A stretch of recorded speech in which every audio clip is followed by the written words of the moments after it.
আসসালামু আলাইকুম প্রিয় খামারি ও ভাই ও বোনেরা। আপনার ছবিতে দেখছেন এম18 প্লাস। এটি একটি একমি কোম্পানির ইনজেকশন আকারের ওষুধ।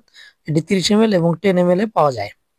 এটি প্রথমে আমরা দেব হচ্ছে অ্যালার্জি, উকুন, আঠালি এইগুলোর জন্য আমরা এই ওষুধটি ব্যবহার করব।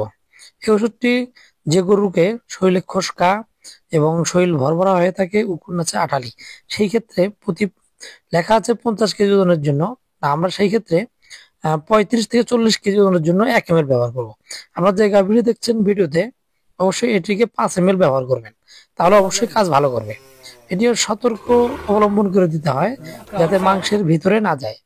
মাংসের ভিতরে গেলে অনেক সময় মাংস ফুলে যায় এবং সেখানে পচন ধরে। আর এটি দেওয়ার পরে অবশ্যই পশুকে জিঙ্ক খাওয়াবেন, খাওয়ালে শরীর চিকচিকে হবে এবং গাভী সুস্থ থাকবে। এবং 20 থেকে 25 দিন পর আরো একটি ডোজ দিবেন, সেটি হচ্ছে আপনার ফেসিনেক্স অথবা এলটিভেট অথবা অ্যান্ডেক্স, যে কোনো একটি ট্যাবলেট খাওয়াবেন।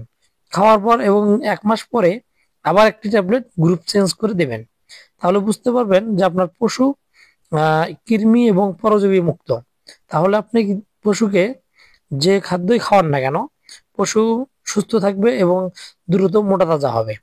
এভাবে যদি আপনি নিয়ম কারণ মেনে যদি পশুকে কৃমিনাশক ওষুধ এবং ভিটামিন খাওয়ান, তাহলে অবশ্যই খামার থেকে আপনি লাভবান হবেন এবং এর থেকে আপনার লাভ অনেক বেড়ে যাবে, খামার উন্নতি হবে।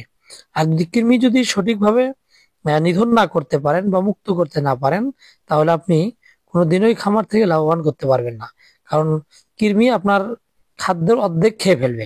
ধন্যবাদ। আশা করি ভিডিওটি সবারই ভালো লাগবে। Like subscribe